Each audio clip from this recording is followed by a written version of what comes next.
Dear students, आज discuss करेंगे नया chapter local anaesthetic according to your syllabus.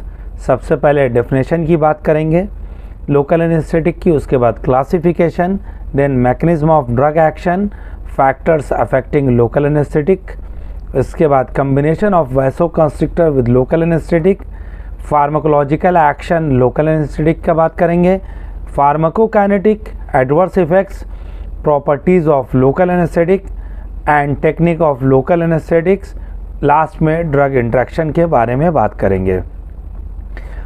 तो सबसे पहले अगर हम बात करते हैं डेफिनेशन की लोकल एनेस्थीसिया की, तो local anaesthetics are drugs when applied topically और injected locally block nerve conduction and causes reversible loss of all sensation in the part supplied by the nerve। बोल रहा है कि लोकल एनेस्थेटिक्स ड्रग्स हैं जो कि आप टॉपिकली अप्लाई कर सकते हैं या इंजेक्टेड लोकली। मान लें अगर आपके फिंगर में अप्लाई करना है तो सबसे पहले आप फिंगर में ऐसे अप्लाई कर सकते हैं, या इस पर्टिकुलर पार्ट में आप इंजेक्ट कर सकते हैं, जिसकी वजह से ये नर्व के कंडक्शन को ब्लॉक कर दे रहा है। नर्व के कंडक्शन को ब्लॉक करने की वजह से reversible loss of all sensation, जितने भी सेंसेशन हैं, चाहे वो पेन हो, टेम्परेचर हो, प्रेशर हो, ये सारे के सारे सेंसेशन रिवर्सिबली ब्लॉक हो जाते हैं। अगर हम ब्लॉक होने की बात करते हैं तो सबसे पहले pain, then temperature, touch, pressure and finally skeletal muscles की पावर ब्लॉक होती है। तो सबसे पहले आप बोलेंगे कि पेन ब्लॉक हुआ, टेम्परेचर, देन टच, उसके बाद pressure and finally skeletal muscles block हो जाती है, स्केलेटल मसल्स की पावर ब्लॉक हो रही है। अगर मैं लोकल एनेस्थेटिक की क्लासिफिकेशन की बात करता हूँ अकॉर्डिंग टू क्लिनिकल यूज़ के अकॉर्डिंग आप लोकल एनेस्थेटिक को दो क्लास में डिवाइड करेंगे। Number 1 surface anaesthetic and the second one आपकी है इंजेक्टेबल एनेस्थेटिक। देखिए सरफेस एनेस्थेटिक में आप 3 एग्जाम्पल याद रखिए। Number 1 cocaine, number 2 lignocaine and tetracaine. इसी सीक्वेंस में याद रखिएगा, number 1 cocaine, number 2 lignocaine and the third one आपका है टेट्राकेन। जबकि इंजेक्टेबल में आप डिवीज़न करेंगे low potency, number 1 low potent, number 2 intermediate potent and the third one is high potent. देखिए सबसे पहले आपने सरफेस एनेस्थेटिक में कोकेन बोला, इधर इंजेक्टेबल की लो पोटेंसी में आप बोलेंगे प्रोकेन, क्लोरोप्रोकेन लोकल एनेस्थेटिक है, जबकि इंटरमीडिएट में आपकी लिग्नोकेन आती है एंड हाई पोटेंसी में आपकी टेट्राकेन आती है। मैकेनिज्म ऑफ एक्शन की हम बात करते हैं लोकल एनेस्थेटिक की। सबसे पहले हमको याद रखना है कि सोडियम चैनल या वोल्टेज गेटेड सोडियम चैनल को हम ब्लॉक करते हैं, और ये सोडियम चैनल 3 स्टेट में पाया जाता है। Number 1 resting state, number 2 open state and the third one inactive state में पाया जाता है। जब हम लोकल एनेस्थेटिक इंजेक्ट करते हैं या टॉपिकली अप्लाई करते हैं तो सबसे पहले आप बोलेंगे कि लोकल एनेस्थेटिक आपकी पार्शियली अनआयोनाइज्ड होगी और पार्शियली आयोनाइज्ड होगी। जो अनआयोनाइज्ड फॉर्म है वो पेनिट्रेट करेगी सेल मेम्ब्रेन में या नर्व मेम्ब्रेन में, वो आएगी। उसके बाद ये आपके एक्सॉन में आएगी, इंटर द एक्सॉन में आने के बाद उस लोकल एनेस्थेटिक का जो अनआयोनाइज्ड फॉर्म में इंटर की है नर्व में, उसका फिर से रीआयोनाइजेशन होगा। रीआयोनाइजेशन होने के बाद वो लोकल एनेस्थेटिक सोडियम चैनल को ब्लॉक कर देगी। सोडियम चैनल ब्लॉक होने की वजह से सोडियम की एंट्री कम हो जाएगी और डीपोलराइजेशन नहीं हो रहा होगा। जब डीपोलराइजेशन नहीं होगा तो आप बोलेंगे कि prevent penetration of action potential. Action potential के जनरेशन को ब्लॉक कर दे रहा है, क्योंकि sodium is responsible for the generation of action potential और for the generation of current. जब सोडियम की एंट्री आपने ब्लॉक कर दिया है तो वहाँ पे एक्शन पोटेंशियल नहीं जनरेट हो रहा है, करंट नहीं जनरेट हो रहा है। जब करंट नहीं बन रहा होगा तो एक सेल से दूसरे सेल्स में करंट मूव ऑन नहीं करेगा, जिसको बोलते हैं कंडक्टिविटी। जब कंडक्शन नहीं हो रहा होगा तो सारे सेंसेशन ब्लॉक हो जाएंगे, जैसे कि आपका पेन था, टेम्परेचर है, टच है, प्रेशर है, सारे सेंसेशन आपके ब्लॉक हो जाएंगे। नेक्स्ट बोल रहा है कि factors affecting local anaesthetic action. कौन से फैक्टर्स हैं जो एलए के एक्शन को अफेक्ट करते हैं? तो आप बोलेंगे सबसे पहला फैक्टर है PK value, number 2 degree of plasma protein binding, number 3 rate of diffusion, number 4 lipid solubility and number 5 presence of vasoconstrictor. देखिए, अगर हम पीके वैल्यू की बात करते हैं, अगर हायर पीके वैल्यू है, पीके वैल्यू ज़्यादा है, इट मीन्स आपकी ड्रग जो है वो आयोनाइज फॉर्म में है, मोर आयोनाइज्ड होगी आपकी ड्रग, उस ड्रग का इफ़ेक्ट जो है वो कम आएगा। इट मीन्स आप डायरेक्टली बोल सकते हैं, अगर पीके वैल्यू कम है, इट मीन्स आपकी ड्रग का आयोनाइजेशन कम होगा, अनआयोनाइज्ड फॉर्म में ज़्यादा होगी और रिस्पॉन्स या एब्जॉर्प्शन अच्छा होगा। अगर पीके वैल्यू ज़्यादा है तो आपकी ड्रग का जो फ्रैक्शन है आयोनाइज का वो ज़्यादा होगा और आपकी ड्रग का रिस्पॉन्स कम आ रहा होगा। एग्जाम्पल के तौर पे अगर हम आपको लिग्नोकेन के पीके वैल्यू बताएं तो 7.7 है, जबकि प्रोकेन का 9.1 है। इसीलिए लिग्नोकेन का ऑनसेट ऑफ एक्शन जो है वो क्विक होता है, जल्दी से आपको रिस्पांस मिल जाता है, क्योंकि पीके वैल्यू आपके लिग्नोकेन की कम है as compare to procaine. Number 2 degree of plasma protein binding की अगर हम बात करते हैं, higher the plasma protein binding longer the duration of action. It means आप सिंपल लैंग्वेज में बोलेंगे कि जितनी ज़्यादा आपकी ड्रग प्लाज्मा प्रोटीन के साथ बाइंड रहेगी, उतना लंबे टाइम तक के लिए आपका जो ड्रग का ड्यूरेशन ऑफ एक्शन है वो होगा। नंबर 3 बोल रहा है कि rate of diffusion from the site of administration. देखिए, जितना ज़्यादा डिफ्यूज़न हो रहा होगा उतना ज़्यादा आपको रिस्पॉन्स मिल रहा होगा। It depends on the initial concentration gradient of the drug. जितना ज़्यादा आपका ड्रग का कंसंट्रेशन ग्रेडियंट होगा उतना ज़्यादा आपको यह रैपिड ऑनसेट ऑफ एक्शन मिलेगा, क्योंकि उस पर्टिकुलर पार्ट पे आपकी ड्रग ज़्यादा होगी, कंसंट्रेशन ज़्यादा होगा, वहाँ पे डिफ्यूज़न ज़्यादा होगा, जिसकी वजह से आपको रैपिड ऑनसेट ऑफ एक्शन मिलेगा। नेक्स्ट है 4th वन लिपिड सॉल्युबिलिटी, और higher the lipid solubility more is the potency of the drug. It means आप कह सकते हैं कि lipid solubility is directly proportional to the potency. जितनी ज़्यादा आपकी ड्रग लिपिड सॉल्युबल होगी उतनी ज़्यादा आपको ड्रग की पोटेंसी मिलेगी। इसीलिए lignocaine is more potent than procaine as it is more lipid soluble. इसीलिए क्लिनिकली लिग्नोकेन को प्रीफर करते हैं, क्योंकि लिग्नोकेन जो है लिपिड सॉल्युबल है और जल्दी उसका ऑनसेट ऑफ एक्शन मिलता है। Presence of vasoconstrictor prolong the duration of action of local anaesthetic. जब हम वैसोकॉन्स्ट्रिक्टर एड्रेनलिन दे देते हैं तो उस पर्टिकुलर पार्ट की वेसल्स कॉन्स्ट्रिक्ट हो जाती है, ब्लड फ्लो कम हो जाता है, इसलिए ड्रग का आपके लोकल एनेस्थेटिक का एब्जॉर्प्शन नहीं होता है ब्लड में, क्योंकि ब्लड का सर्कुलेशन कम होता है। उसकी वजह से आप बोलेंगे कि लोकल एनेस्थेटिक का एक्शन प्रोलॉन्ग हो जाएगा। देखिए, combination of vasoconstrictor with local anaesthetic. Local anaesthetic के साथ जो वैसोकॉन्स्ट्रिक्टर का कॉम्बिनेशन यूज़ किया जाता है, उसके एडवांटेज और डिसएडवांटेज क्या हैं। नंबर 1 एडवांटेज की अगर हम बात करते हैं तो आपने सबसे पहले क्या किया कि ब्लड वेसल्स को कॉन्स्ट्रिक्ट कर दिया एड्रेनलिन देने की वजह से, क्योंकि एड्रेनलिन अल्फ़ा 1 रिसेप्टर आपके ब्लड वेसल्स पे पाया जाता है और उसका मेन काम है ब्लड वेसल्स को कॉन्स्ट्रिक्ट कर देना। जब आपने एड्रेनलिन दिया तो ब्लड वेसल्स कॉन्स्ट्रिक्ट हो गई, ब्लड की सप्लाई कम हो गई, उसकी वजह से जो आपकी लोकल एनेस्थेटिक है वहाँ पे उस ड्रग का एब्जॉर्प्शन कम हो जाएगा, जिसकी वजह से आप बोलेंगे prolong duration of action. Just for an example अगर मैं बोलूँ, इस पार्ट पे लोकल एनेस्थेटिक मैंने इंजेक्ट किया है और एड्रेनलिन देने की वजह से यहाँ पे ब्लड की सप्लाई नहीं होगी और ये जो ड्रग आपकी यहाँ पे है वो ब्लड में एब्जॉर्ब नहीं होगी, तो इस पर्टिकुलर पार्ट में उस ड्रग का एब्जॉर्प्शन देर तक की रहेगा, इसीलिए आप बोलेंगे prolong the duration of action of local anaesthetic. First advantage. Second बोल रहा है कि decrease bleeding in the surgical field.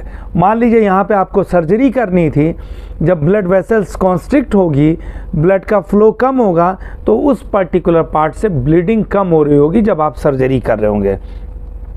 Slow absorption of LA reduce it's systemic toxicity. अब ब्लड वेसल्स कॉन्स्ट्रिक्ट है, यहाँ पे लोकल एनेस्थेटिक आपने इंजेक्ट किया है या टॉपिकली अप्लाई किया है, वो ब्लड में एब्जॉर्ब नहीं होगी तो सिस्टमिक सर्कुलेशन में नहीं आएगी, सिस्टमिक टॉक्सिसिटी होने के चांसेस कम हो जाएंगे। अब देखिए डिसएडवांटेज की अगर हम बात करते हैं, एड्रेनलिन अगर आपने इंजेक्ट किया है तो उसकी वजह से वैसोस्पाज्म हो जाएगा, इट मीन्स आप बोल सकते हैं गैंग्रीन होने के चांसेस हैं। स्पेसिफिकली मेंशन करेंगे कि आप एंड पॉइंट पे नहीं देंगे, जैसे कि फिंगर का एंड पॉइंट है, थंब का एंड पॉइंट हो या ईयर लोब्स का एंड पॉइंट हो या आपके नोज़ का ये टिप हो, इन सब पर्टिकुलर पार्ट पे आप वैसोकॉन्स्ट्रिक्टर या एड्रेनलिन को इंजेक्ट नहीं करेंगे, क्योंकि वहाँ पे ब्लड की सप्लाई ब्लॉक हो जाएगी और इस्कीमिया होने के चांसेस हैं या आप गैंग्रीन हो जाएगा। इसके अलावा बोला कि एब्जॉर्प्शन हो रहा है एड्रेनलिन का, एज अ वैसोकॉन्स्ट्रिक्टर दे रहे हैं। एड्रेनलिन आपके बीटा 1 रिसेप्टर पे एक्ट करेगी तो आपके कार्डियक की कॉन्ट्रैक्टिलिटी, कार्डियक का फोर्स बढ़ा देगी, तो आप बोल सकते हैं कि पेशेंट सफ़र करेगा टैकीकार्डिया से, ब्लड प्रेशर इंक्रीज हो जाएगा। में डिले वुंड्स हीलिंग। अब मान लें यहाँ पे आपने सर्जरी की है तो इस पर्टिकुलर पार्ट पे वुंड्स हीलिंग डिले हो रही है, क्योंकि ब्लड की सप्लाई स्लो हो चुकी है। वैसोकॉन्स्ट्रिक्टर देने की वजह से ब्लड आपके ऑक्सीजन और न्यूट्रिएंट्स को कैरी करता है और इसकी वजह से ग्लूकोज वहाँ पे कम सप्लाई हो रहा है, जिसकी वजह से वुंड्स हीलिंग जो है डिले हो जाएगी। ये इसके डिसएडवांटेज हैं। अगर हम फार्माकोलॉजिकल एक्शन की बात करते हैं लोकल एनेस्थेटिक की, तो दो फार्माकोलॉजिकल एक्शन आप याद रखिएगा दो सिस्टम पे, नंबर 1 CNS पे, नंबर 2 CVS पे। CNS पे की अगर हम बात करते हैं तो पेरिफेरल नर्व की बात करेंगे एंड CNS की बात करेंगे। देखिए पेरिफेरल नर्व की अगर हम बात करते हैं तो ऑटोनॉमिक फाइबर ब्लॉक होता है सबसे पहले, उसके बाद सोमैटिक फाइबर ब्लॉक होता है। इसीलिए जब भी आप किसी को लिग्नोकेन का इंजेक्शन देते हैं या टॉपिकली अप्लाई करेंगे तो सबसे पहले आप देखेंगे सेंसरी नर्व पहले ब्लॉक होगी, then motor nerve fibre block होंगे। इसीलिए सबसे पहले पेन जाएगा, प्रेशर, टेम्परेचर एंड लास्ट में आपका स्केलेटल मसल्स का मूवमेंट ब्लॉक होगा। CNS की बात करते हैं तो लोकल एनेस्थेटिक BBB को क्रॉस करेगा, ब्लड ब्रेन बैरियर को क्रॉस करेगा। Initially they causes CNS stimulant, initially वो CNS को स्टिमुलेट करेगा and after that depression at higher dose, high dose पे CNS को डिप्रेस करेगा। तो आप कह सकते हैं कि लोकल एनेस्थेटिक BBB को क्रॉस कर रहा है, जिसकी वजह से इनिशियली लोकल एनेस्थेटिक CNS को स्टिमुलेट कर रहा है, फॉलोड बाय डिप्रेस कॉज कर रहा है एट हाई डोज पे। जैसे कि आप देखेंगे एक्साइटमेंट कॉज करेगा, ट्रिमर होगा, इसके अलावा रेस्टलेसनेस होगा, कन्वर्जन होंगे। ये सिम्टम्स हैं जब CNS के ऊपर इफेक्ट आपकी ड्रग शो कर रही होगी। कार्डियोवास्कुलर की अगर हम बात करते हैं, नंबर 1 कार्डियक पे सबसे पहले सोडियम चैनल आप ब्लॉक कर दे रहे हैं, सोडियम की एंट्री नहीं हो रही है, डीपोलराइजेशन आपने ब्लॉक कर दिया, डीपोलराइजेशन नहीं हो रहा है, तो आप बोलेंगे डिक्रीज हो रही है abnormal pacemaker activity. Pacemaker activity abnormally decrease हो जाएगी, जैसे कि contractility, conductivity, excitability, cardiac rate, cardiac output, और आप बोलेंगे रिफ्रैक्टरी पीरियड इंक्रीज हो जाएगा। अगर हम इसके अलावा बात करते हैं ब्लड वेसल्स पे, तो लिग्नोकेन या इन जनरल लोकल एनेस्थेटिक क्या कर रही है, वैसोडायलेशन कॉज कर रही है और जिसकी वजह से हाइपोटेंशन हो जाएगा। फार्माकोकाइनेटिक की अगर हम बात करते हैं, most of Easter linked local anaesthetic, जो ईस्टर लिंक लोकल एनेस्थेटिक हैं उनका मेटाबॉलिज्म जो है हमारे प्लाज्मा में होता है, क्योंकि वहाँ पे कोलिनेस्टेरेज एंजाइम पाया जाता है। जबकि एमाइड लिंक लोकल एनेस्थेटिक है, उनका मेटाबॉलिज्म हमारे लीवर में होता है। प्रोकेन और लिग्नोकेन की अगर मैं बात करूं तो फर्स्ट पास मेटाबॉलिज्म हाई है, जिसकी वजह से हम इसको ओरल नहीं देते हैं। एडवर्स इफ़ेक्ट्स की अगर हम बात करते हैं तो सबसे पहले जैसे फार्माकोलॉजिकल इफ़ेक्ट की हमने बात किया कि सीएनएस पे आ रहा है रिस्पॉन्स, सेम एडवर्स इफ़ेक्ट्स आपके सीएनएस का है। जैसे कि आप बोलेंगे कि सबसे पहले ये आपके सीएनएस को स्टिमुलेट कर रहा है, फॉलोड बाय डिप्रेशन कॉज कर रही है। सीवीएस पे वही सेम आप बोलेंगे कि ट्रेमर कॉज करेगा, हेडेक रहेगा, ड्राउजीनेस रहेगा, कन्फ्यूज़न, कन्वर्जन, ये सारे एडवर्स इफेक्ट्स मिलेंगे आपको सीएनएस पे local anaesthetic. Properties of local anaesthetic की बात करते हैं तो सबसे पहले प्रोकेन, ये ड्रग है ईस्टर ग्रुप की है। ड्यूरेशन ऑफ एक्शन प्रोकेन का 15 to 30 मिनट्स है, शॉर्ट एक्टिंग है, पोटेंसी इसकी लो है, ऑनसेट ऑफ एक्शन स्लो होता है, टिश्यू पेनिट्रेशन या टिश्यू परमिएबिलिटी ना के बराबर है, पुअर है, सरफेस एनेस्थीसिया में अप्लाई नहीं करते हैं। सरफेस एनेस्थीसिया में कौन सी ड्रग आती हैं तो आप बोलेंगे कोकेन, लिग्नोकेन, टेट्राकेन। हम बात करेंगे लिग्नोकेन की, इंटरमीडिएट। देखिए लिग्नोकेन एमाइड क्लास की, एमाइड ग्रुप की ड्रग है, इसका duration of action 30 to 60 minute है, ये इंटरमीडिएट पोटेंसी है इसकी, ऑनसेट ऑफ एक्शन रैपिड है क्योंकि इसका एब्जॉर्प्शन बहुत क्विक है, फास्ट है, क्योंकि ये लिपिड सॉल्युबल ड्रग है, टिश्यू पेनिट्रेशन गुड है और मोस्ट वाइडली लोकल एनेस्थेटिक आप लिग्नोकेन यूज़ करते हैं। तीसरी है टेट्राकेन जो कि ईस्टर ग्रुप की है, इसका duration of action 120 to 240 minutes है, लॉन्ग है, पोटेंसी हाई है, onset of action very slow है, टिश्यू परमिएबिलिटी मॉडरेट है और टेट्राकेन को वाइडली यूज़ करते हैं स्पाइनल या कॉर्नियल एनेस्थीसिया में। अगर हम टेक्निक्स की बात करते हैं लोकल एनेस्थीसिया की तो सबसे पहली टेक्निक है सरफेस एनेस्थीसिया जो कि टॉपिकल। इसमें ड्रग हम यूज़ करते हैं लिग्नोकेन, टेट्राकेन, बेंजोकेन।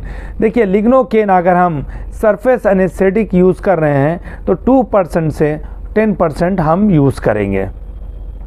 जैसे कहाँ कहाँ थेराप्यूटिक एप्लीकेशन कहाँ है या यूजेस कहाँ हैं तो आप बोलेंगे आई, नोज़, माउथ, कॉर्निया, यूरिनरी या अपर रिस्पायरेटरी ट्रैक्ट में, इन अल्सर में, इन सब कंडीशंस में हम लिग्नोकेन को 2 to 10% अप्लाई कर सकते हैं।